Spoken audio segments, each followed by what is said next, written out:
Chairman Liaquatabad town کی زیر صدارت عید میلاد النبی صلی اللہ علیہ وسلم کے موقع پر کیے جانے والے انتظامات کے حوالے سے افسران کا اجلاس میں عید میلاد النبی صلی اللہ علیہ وسلم موقع پر بلدیاتی سہولیات کی فراہمی اور انتظامات کا حتمی جائزہ۔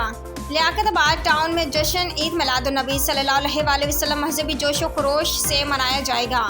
فراز حسیب علماء کرام ماہ ربیع الاول میں اتحاد بین المسلمین کا مظاہرہ اور مذہبی رواداری کو فروغ دے۔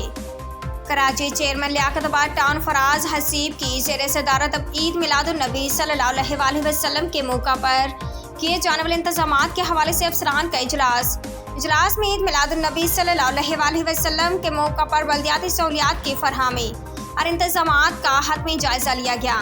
اس موقع پر voice chairman Liaquatabad town Ishaq Taimuri, director sanitation Nasir Khan, deputy director park Rehan Hamdani, deputy director electrical و میکینیکل اصغر حسین اور دیگر بلدیاتی افسران بھی موجود تھے۔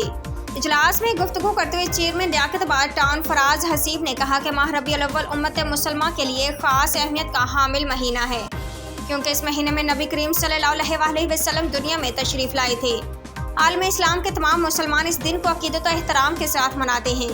اسی سلسلے میں لیاقت آباد ٹاؤن کی انتظامیہ کی جانب سے عاشقان رسول صلی اللہ علیہ وسلم کو ماہ ربیع الاول اور جشن عید میلاد النبی کے موقع پر روحانی محافل کی جگہوں اور جلوس کی گزرگاہوں پر بلدیاتی سہولیات کی فراہمی کے ساتھ خصوصی صفائی ستھرائی اور روشنی کے انتظامات کو حتمی شکل دے دی گئی ہے۔ عمدہ میں پکائیں اور جی بھر کے کھائیں۔